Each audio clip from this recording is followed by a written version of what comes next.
In 1864, the legendary frontiersman Kit Carson led a force of several hundred soldiers deep into the heart of Llano Estacado, the stronghold of the Comanche. This was not merely a routine mission, it was a calculated attempt to punish the Comanche for their recent raids. However, Carson and his small force quickly realized they had stirred a hornet's nest. In no time, they found themselves outnumbered 10-1, facing a relentless force of Comanche warriors. What unfolded was a brutal and unforgettable confrontation, now known as the First Battle of Adobe Walls. This story is more than just about Kit Carson and the U.S. Army. It's a testament to the bravery, strategy, and resilience of the Comanche and their allies. In this episode, we'll dive into the military tactics, Carson's leadership, and the complex dynamics involving the Navajo, Apache, and Comanche, peoples who left an indelible mark on this land. Most importantly, we'll explore the choices made and the far-reaching consequences they carried. Who was Kit Carson, and what drove him to challenge the Comanche on their own ground? Was this a bold strategic move or a grave miscalculation?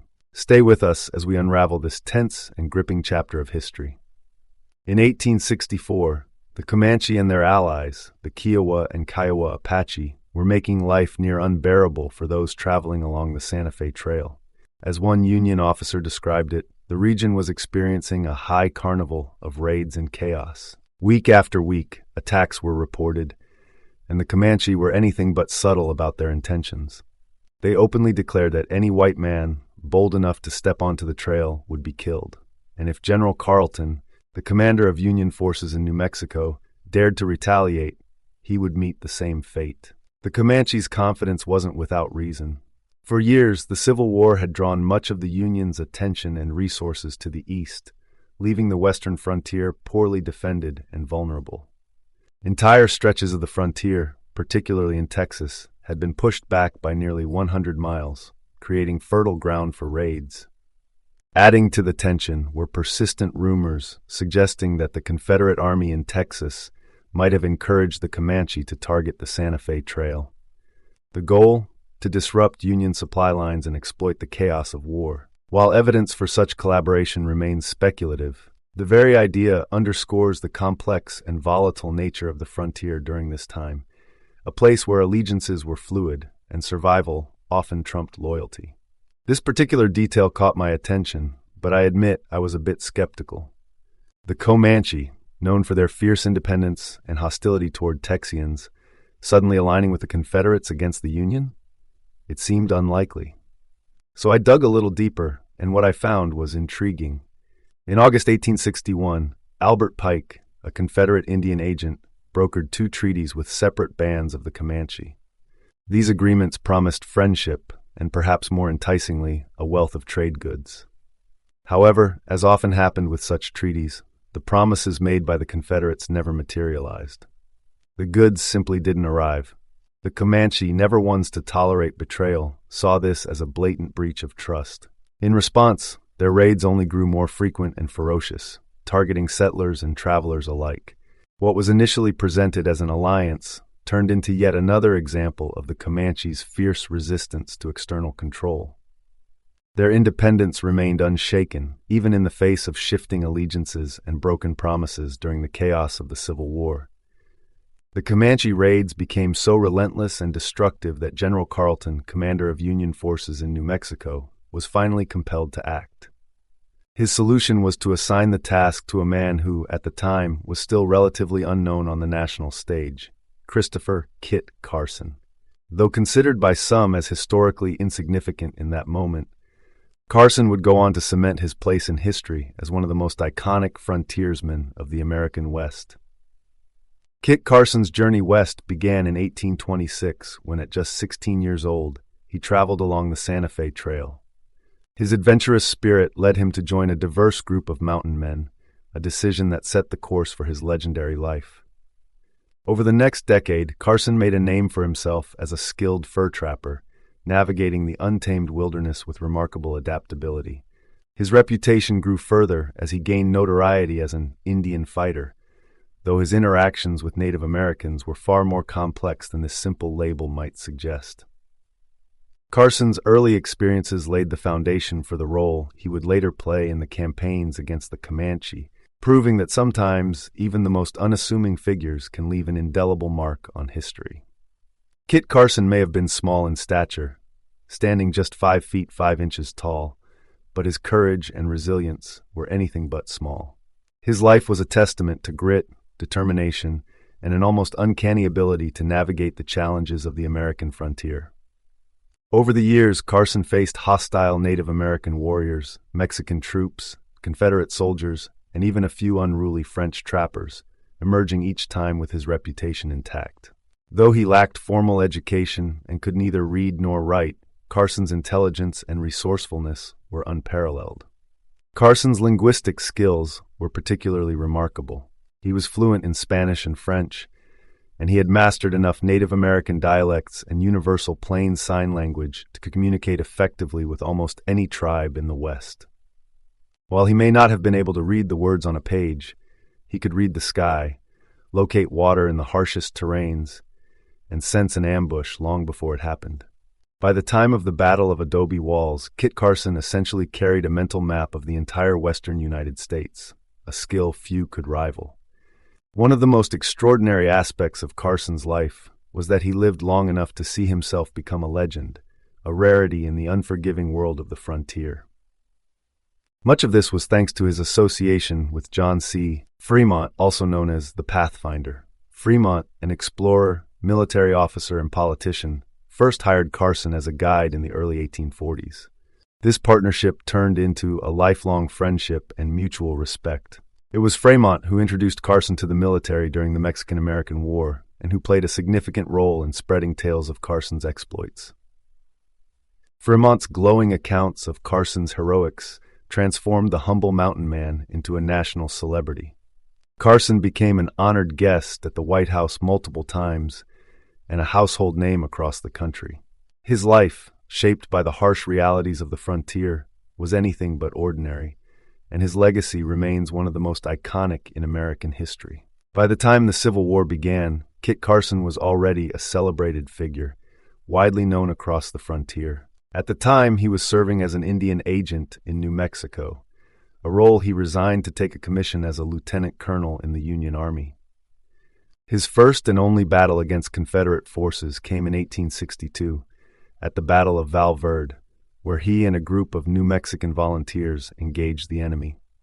However, Carson's unique skills would soon be called upon for a different challenge, confronting the Mescalero Apache. Under orders from General Carleton, Carson was instructed to subdue the Mescalero in no uncertain terms. Carleton's orders were harsh and uncompromising, stating that all Indian men of that tribe are to be killed whenever and wherever you can find them. Women and children were to be taken as prisoners, and any attempt at peace negotiations was to be refused. Carleton's directive was clear. Carson was sent not to negotiate, but to punish. Carson, however, was not a man to blindly follow such brutal commands. He found Carleton's orders appalling and outright refused to carry them out. While he was willing to engage the Mescalero in battle if necessary, he would not indiscriminately kill those who sought peace. This moral line was evident in Carson's actions during the campaign. Over 100 Mescalero men, even those of fighting age, surrendered to him and were granted refuge rather than death. Though Carson avoided unnecessary bloodshed, his campaign against the Mescalero was swift and effective. According to historian Hampton Sides, the campaign lasted barely a month before the Mescalero were forced into submission. Ultimately, the entire tribe was rounded up and relocated to the Bosque Redondo, a new reservation in New Mexico. While the relocation marked the end of the Mescalero campaign, it also signaled the beginning of the hardships they would endure at the Bosque Redondo, a place that would become infamous in its own right. Fort Sumner, New Mexico, holds a significant place in the history of the American West. Originally constructed to protect settlers venturing into the Pecos River Valley, it also served another purpose, overseeing the Mescalero Apache confined to the nearby Bosque Redondo Reservation. The reservation, established after Kit Carson's campaigns, was meant to house both the Mescalero and later the Navajo. However, it quickly became infamous for its failure. Poor conditions, insufficient resources, and devastating hardships made Bosque Redondo a symbol of the suffering endured by these tribes. When the reservation collapsed several years later, the U.S. Army sold Fort Sumner and its surrounding land to Lucian Maxwell, one of the largest landowners in the region. A decade later, Lucian's son, Pete Maxwell, would cross paths with a figure destined to become legendary in his own right, Henry McCarty, also known by his many aliases, William Antrim, William H. Bonney, and most famously, Billy the Kid. It was on this very land, which once held the displaced Mescalero and Navajo peoples, that history took another dramatic turn. In 1881, in one of Pete Maxwell's buildings, Billy the Kid met his fate. This land, steeped in layers of history, from the suffering of indigenous peoples to the infamous exploits of a young outlaw, remains a haunting reminder of the West's tumultuous past. After subduing the Mescalero Apache, Kit Carson was ordered to turn his attention to the Navajo in the Four Corners region of Arizona, a campaign that would prove far more challenging. The orders given to Carson by General Carleton were just as ruthless as before: no negotiations for peace, kill all the men on sight, and capture the women and children. These commands reflected the harsh and unyielding policies of the time, but once again, Carson refused to carry out such indiscriminate violence. Instead, he focused on carrying out his mission with calculated precision. Carson led his forces deep into Navajo territory, into the sacred Canyon de Chelly, a stronghold rich with cultural and spiritual significance for the Navajo people. Employing a scorched earth strategy, he destroyed fields, orchards, and food supplies, leaving the Navajo with no means to sustain themselves. The destruction was devastating, forcing thousands of Navajo to surrender out of sheer desperation. The surrender, however, marked only the beginning of their suffering. The Navajo were subjected to what is now infamously known as the Long Walk, a grueling forced march spanning hundreds of miles to the Bosque Redondo Reservation in New Mexico. For the Navajo, this journey was their version of the Trail of Tears, a harrowing trek marked by death, hunger, and immense hardship. Once at Bosque Redondo, they were confined alongside the Mescalero Apache, in conditions so dire that survival became a daily battle. The Navajos' time in New Mexico was nothing short of a nightmare. The land was unsuitable for farming, water was scarce, and disease ran rampant. Their suffering at Bosque Redondo remains one of the darkest chapters in the history of the American West, a stark reminder of the immense cost of these campaigns. Having already achieved success against the Mescalero and Navajo, it was no surprise that Kit Carson was chosen to lead the campaign against the Comanche in 1864. Carson's reputation as a living legend preceded him, but the Comanche, fierce and independent as ever, were not impressed by tales of frontier heroics. And unlike the Navajo or Mescalero, the Comanche were a whole different challenge altogether, a fact Carson understood all too well. This is not to diminish the bravery of the Diné, the Navajo people, who are renowned as skilled warriors. But the Comanche? They were in a league of their own. Even in 1864, after suffering massive losses from waves of European diseases, the Comanche still ruled the plains with unmatched dominance. Their ability to adapt and their striking power were legendary, enabling them to control vast territories with unparalleled skill on horseback. To illustrate just how far the Comanche could extend their reach, from their heartland north of El Paso, their raids stretched hundreds of miles. One account even suggests that a particular band of Comanche made it as far north as modern-day Wyoming during a raid, while another raid took them deep into Mexico. From Wyoming to the heart of Mexico, such an incredible range of movement and power left frontier settlements, and even other tribes, in constant fear of their presence. It's no wonder the U.S. Army was so focused on confronting them. Their sheer ability to disrupt lives across such a vast expanse of land meant that not just settlers, but even tribes like the Navajo and Mescalero, living under duress at Bosque Redondo, felt the ripple effects of Comanche raids. The Comanche weren't just warriors, they were a force of nature, a testament to the complexity and strength of the Native American nations during this turbulent time. The Kiowa, much like their allies, were formidable warriors in their own right. And then there was the Kiowa Apache, often referred to as the Plains Apache. While not as widely recognized, their impact should not be underestimated.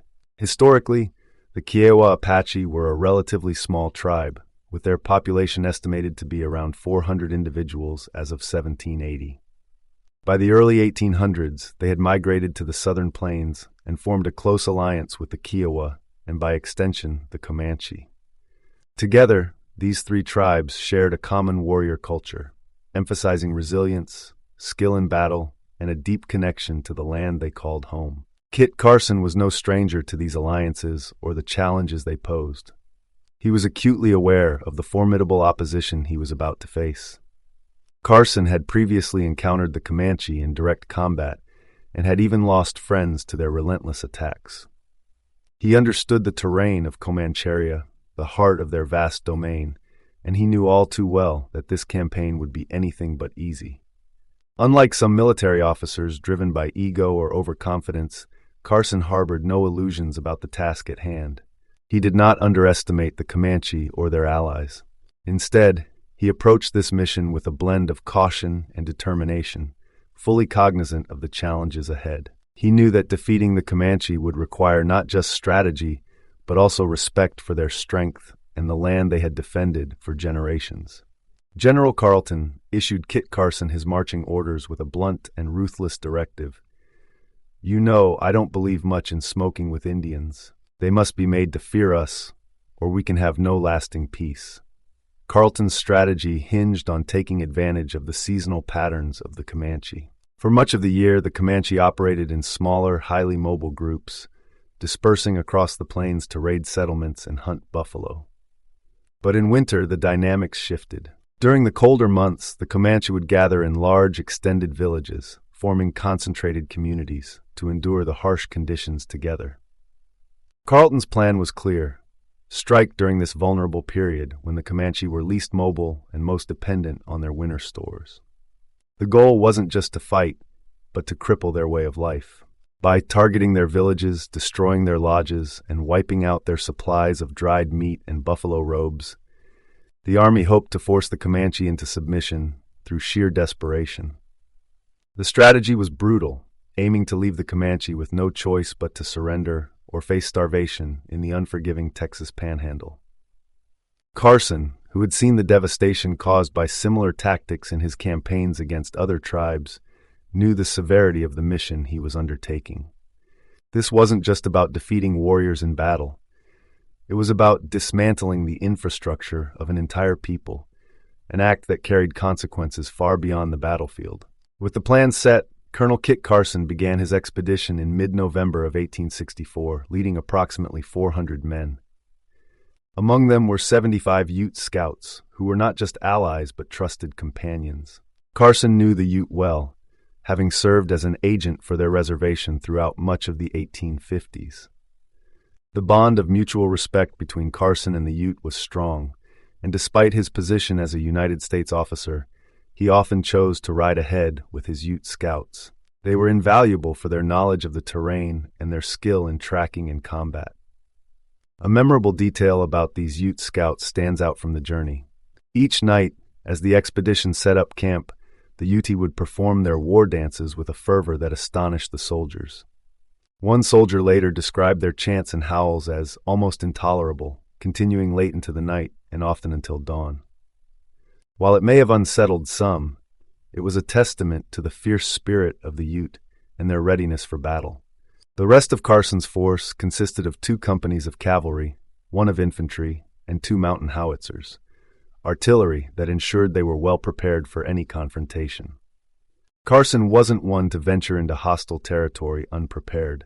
However, it's important to note that despite his reputation and meticulous planning, Carson's physical condition in 1864 was far from ideal. At 55 years old, after a lifetime of rugged frontier living, his body bore the marks of years of hardship. His joints ached, his eyesight was deteriorating, and he was still recovering from a serious accident 4 years earlier when his horse lost its footing during an elk hunt. Both man and beast had tumbled down the mountainside, with the horse rolling over Carson multiple times. The incident left him permanently weakened, raising doubts about whether he could even endure long rides. Nevertheless, Carson pressed on, determined to lead his men into the heart of Comanche territory. The journey east, which followed the Canadian River, lasted about 2 weeks. For Carson, this route carried its own weight of memories, some of them unpleasant. But it was the path that would bring him face to face with the Comanche, in a campaign that would test every ounce of his experience and resolve. Kit Carson and his company pressed onward, eventually reaching the vast expanse of the Llano Estacado, often called the Staked Plains, a harsh and rugged terrain that stretched across the present-day Texas Panhandle. This was the heart of Comanche, a land fiercely defended by its native inhabitants. The party found themselves about 100 miles northeast of modern-day Amarillo, when the Ute scouts, ever watchful and skilled, spotted a village in the distance. It was November 24th, Thanksgiving Day, a date that would forever be etched into the memories of those on this expedition. Under the cover of night, Carson ordered his men to advance quietly. They crossed the Canadian River and concealed themselves in preparation for an attack at first light. Just a few hours before dawn, Carson gave the command to Major McCleve, instructing him to lead a cavalry unit to strike the village. However, it turned out to be a smaller Kiowa settlement consisting of fewer than 200 lodges. Despite their numbers, the Kiowa warriors fought fiercely, buying time for their women and children to flee to safety before they themselves retreated. The soldiers, under McCleve's orders, swiftly destroyed the now abandoned village. They set fire to lodges and burned hundreds of newly finished buffalo robes, precious resources the Kiowa would desperately need for the coming winter. During the raid, evidence surfaced that the Kiowa might have held white captives. Women's clothing and family photographs were discovered among the ruins. Yet no captives were found, leaving the soldiers with unanswered questions about their fate. This small victory, however, carried a heavier implication. The destruction of the village and its supplies was a deliberate blow to the Kiowa's ability to survive the winter, a calculated tactic in the larger strategy to weaken their resistance. For Carson and his men, it was just the beginning of what would become a brutal and unforgiving campaign. The Kiowa warriors didn't retreat out of fear after the destruction of their village. They had a plan. They swiftly moved downriver to seek reinforcements from a much larger Comanche encampment. It wasn't long before Major McCleve and his men found themselves under attack by several hundred warriors. The Comanche launched their assault with their characteristic style, hollering as they charged and firing arrows from beneath their horses' bellies with unmatched precision and agility. Recognizing the dire situation, Kit Carson quickly joined McCleve and assessed the overwhelming odds. Vastly outnumbered, he ordered his men to fall back to an old, abandoned trading post several hundred yards from the river, Adobe Walls. Once a bustling hub operated by the Bent brothers, the post had long since fallen into disrepair by 1864. However, even in its crumbling state, its remaining walls offered much-needed protection. Carson acted swiftly, organizing his entire force, including 2 mountain howitzers, within the defensive perimeter of Adobe Walls. Horses were corralled inside, and his men prepared for the inevitable onslaught. The decision came just in time, as the horizon soon filled with the terrifying sight of Comanche and Kiowa warriors charging in overwhelming numbers. Estimates suggest there were as many as 1,400 warriors, possibly the largest assembly of Comanche fighters any white man had seen up to that point. Carson's response was immediate and decisive. He ordered his men to unleash the mountain howitzers, a critical element in their defense. "Throw a few shells into that crowd," he commanded. The small yet effective artillery pieces roared to life, sending deadly projectiles into the advancing warriors. These howitzers, likely 12-pounders, were favored in the West for their mobility. They could be transported behind horses across rough terrain. Loaded with either exploding canisters or solid shot, their firepower was devastating at close range. While it's unclear exactly which type of ammunition was used at Adobe Walls, the effect was undeniable. The artillery's thunderous blasts halted the warriors in their tracks, forcing them to retreat temporarily beyond range. Though it may not have been the first time the Comanche had encountered artillery, its sheer destructive power made an immediate impact, providing Carson and his men a critical reprieve from the relentless assault. Kit Carson may have been a legendary figure, but even legends are not infallible. In this case, Carson underestimated his opponents. He believed the initial assault had driven them back for good and began preparing to go on the offensive. His plan was bold, to strike downriver, taking out each camp one by one. But Carson's misjudgment became clear when the warriors returned, and they weren't alone. What began as an already formidable force of approximately 1,400 warriors swelled to over 3,000 as reinforcements arrived. Carson and his men were now outnumbered nearly 10-1.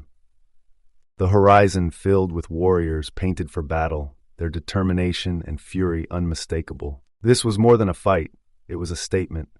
The Comanche, Kiowa, and Plains Apache had come together to show that they would not be intimidated on their own land. As the soldiers braced themselves for the onslaught, the Ute scouts, Carson's trusted allies, began singing their war songs, a haunting echo of strength and resilience. The combined tribal force then unleashed wave after wave of attacks, thundering down upon Adobe walls with the full might of their warrior culture. Carson's men fought desperately, holding their ground against the relentless charges. Each time the soldiers repelled an attack, another quickly followed from a different angle. The coordinated strikes of the Comanche, Kiowa, and Plains Apache pushed the defenders to their limits. Every moment of the battle was chaotic, filled with the sound of war cries, the clash of weapons, and the smoke of gunfire. The outnumbered soldiers were fighting not just to survive, but against an enemy who sought to punish those who dared bring war to their lands. And then there was the chaos and confusion that only combat can bring. The sounds of battle were deafening, the sharp cracks of rifle fire, the thunderous boom of cannon shots, and the war cries that echoed across the battlefield. Smoke from gunpowder choked the air, stinging eyes and throats, while the shouts of men filled the space between, a mix of pain, fear, and adrenaline-fueled determination. The haunting war cries of the Ute scouts blended with those of the Comanche and Kiowa, creating an atmosphere of utter mayhem. Adding to the chaos was an unusual twist: dueling bugles. Among the Comanche warriors, someone had managed to procure an army bugle and clearly knew how to use it.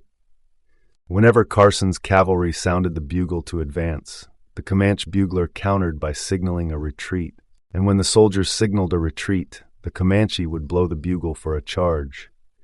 The tactic caused immense confusion for the soldiers, who struggled to make sense of the conflicting commands amidst the already overwhelming intensity of battle.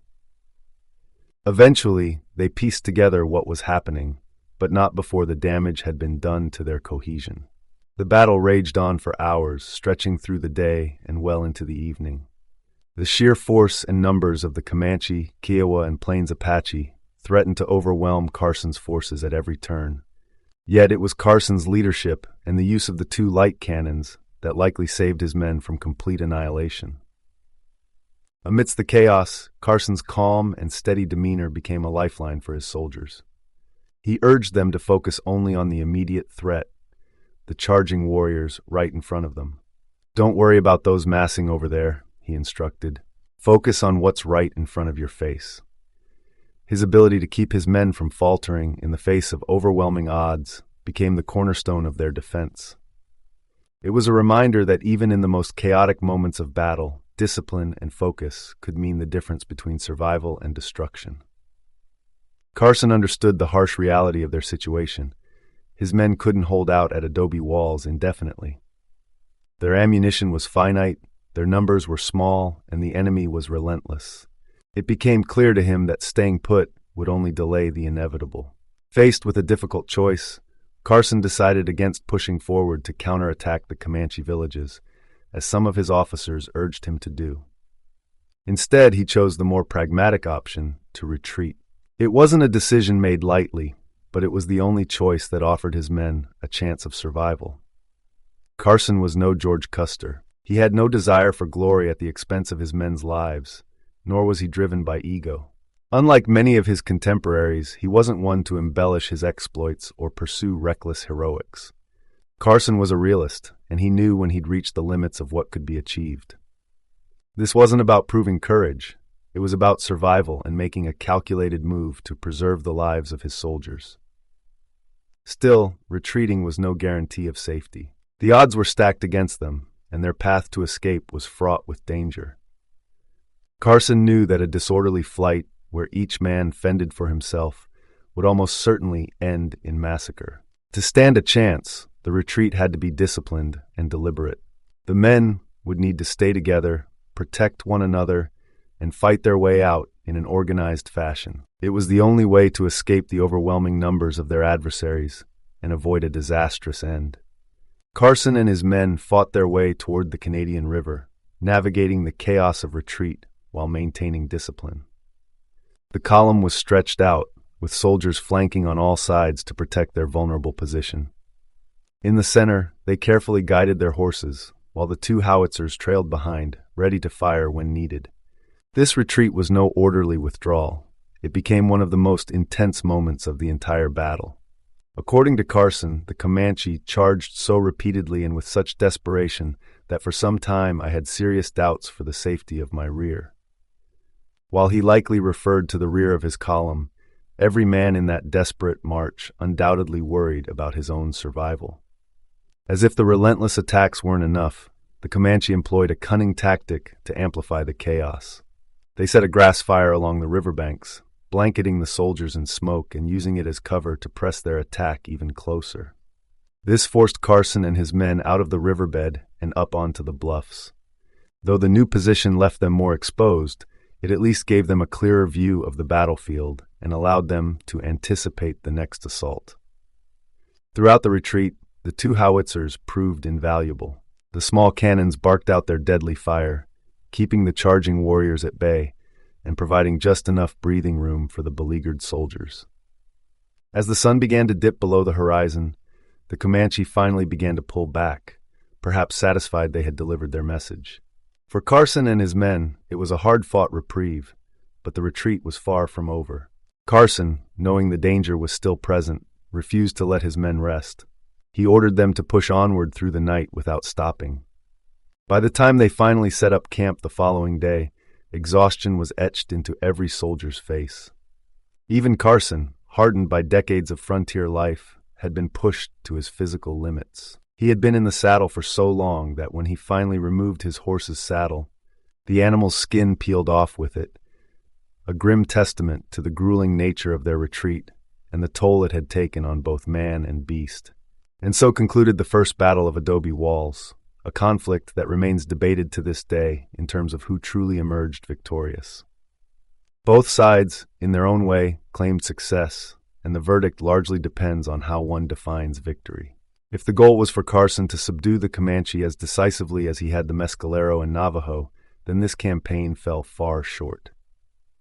The Comanche and their allies quickly turned the tables, forcing Carson and his men into a desperate retreat.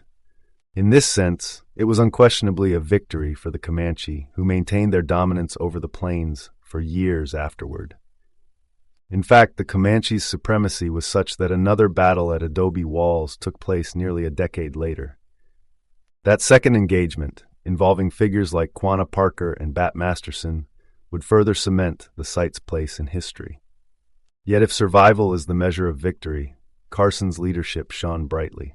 Facing odds of 10-1, Carson managed to hold his men together during the relentless assaults. Only 3 to 6 soldiers, depending on the source, were killed, and around 21 were wounded. This was nothing short of remarkable, given the scale of the battle and the intensity of the retreat. Carson's ability to maintain discipline and morale in the face of overwhelming danger is a testament to his leadership and deserves recognition in military studies today. From a Native American perspective, Carson's actions could also be seen as a form of victory. Tribes like the Comanche valued raids that inflicted maximum damage with minimal loss, striking swiftly and returning home with their forces intact. Carson's retreat mirrored this approach. His small army struck the Kiowa village, destroyed supplies, and then withdrew with relatively few casualties. While the Comanche delivered heavy blows, Carson achieved what could be considered a tactical success in surviving and protecting his men. As for the Comanche and their allies, their losses are estimated to be somewhere between 50 and 200 warriors. These numbers vary depending on the source, but their resistance made one thing clear. They were far from defeated and would remain a formidable force in the years ahead. For the Army's official narrative, the battle was framed as a clear victory. General Carleton praised Carson, calling the engagement a brilliant affair, and lauding how Carson met so formidable an enemy and defeated him.